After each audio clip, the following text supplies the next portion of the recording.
तर भारतानं पाकिस्तान विरुद्ध केलेल्या ऑपरेशन सिंदूर नंतर सीमेवर मात्र तणाव आहे। अशातच अनेक राज्यांमध्ये मॉक ड्रिल आणि ब्लॅकआउट केलं जात आहे। नागपूर विमानतळावर सुद्धा मॉक ड्रिल करण्यात आलंय।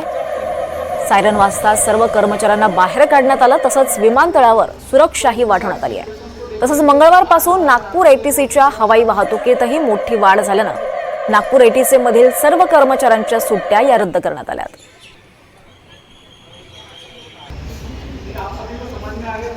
याचा आढावा घेतलाय आमच्या प्रतिनिधींनी, पाहूयात। नागपूरच्या डॉक्टर बाबासाहेब आंबेडकर आंतरराष्ट्रीय विमानतळावर गुरुवारी सकाळी मॉक ड्रिल घेण्यात आली। याचं महत्त्वाचं कारण नागपूर विमानतळाचं वाढलेलं आंतरराष्ट्रीय महत्त्व हे होय। नागपूर विमानतळावर 40% हवाई वाहतूक वाढलेली आहे आणि त्याचं मुख्य कारण म्हणजे ऑपरेशन सिंदूर हे होय। भारताने ऑपरेशन सिंदूर अंतर्गत पाकिस्तानवर हल्ला केला, हवाई हल्ला केला। त्यापूर्वीपर्यंत आंतरराष्ट्रीय वाहतूक जी युरोपकडे जाते त्याचं मुख्य जे मार्ग होतं ते दिल्ली व्हाया पाकिस्तानातील लाहोर आणि तिथून पुढे अफगाणिस्तान मार्गे युरोप अशी विमानं जात होती। मात्र ऑपरेशन सिंदूर नंतर पाकिस्तानने आपलं हवाई क्षेत्र बंद केल्यामुळे आणि आज गुरुवारी सकाळी लाहोरमध्ये सिरीज ऑफ बॉम्ब ब्लास्ट झालेले आहेत, बॉम्बस्फोट झालेले आहेत आणि लाहोरच्या विमानतळाजवळ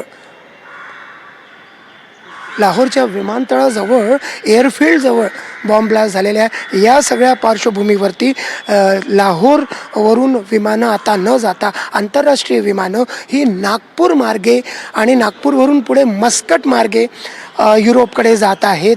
अशा रीतीनं नागपूरच्या हवाई क्षेत्रावरील हवाई वाहतूक सुमारे 40% वाढलेली आहे। ती आणखी वाढण्याची शक्यता आहे आणि पूर्वेकडले देश विशेषतः म्यानमार, बांगलादेश, सिंगापूर आणि अन्य अधिक पूर्वेकडले देश हे आता नागपूर मार्गे युरोपकडे जाणं पसंत करत आहेत आणि त्यामुळेच नागपूरवरून जाणारी हवाई वाहतूक वाढलेली आहे आणि या वाढलेल्या हवाई वाहतुकीमुळे नागपूर विमानतळाचं महत्त्व वाढलेलं आहे आणि ते पाहता CISFने येथील सुरक्षासुद्धा वाढवलेली आहे आणि त्या दृष्टीनं गुरुवारी सकाळी मॉक ड्रिल घेण्यात आली।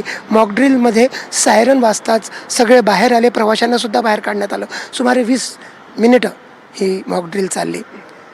व्हिडिओ जर्नलिस्ट विनय शुक्लासोबत संजय तिवारी, NDTV मराठी, नागपूर।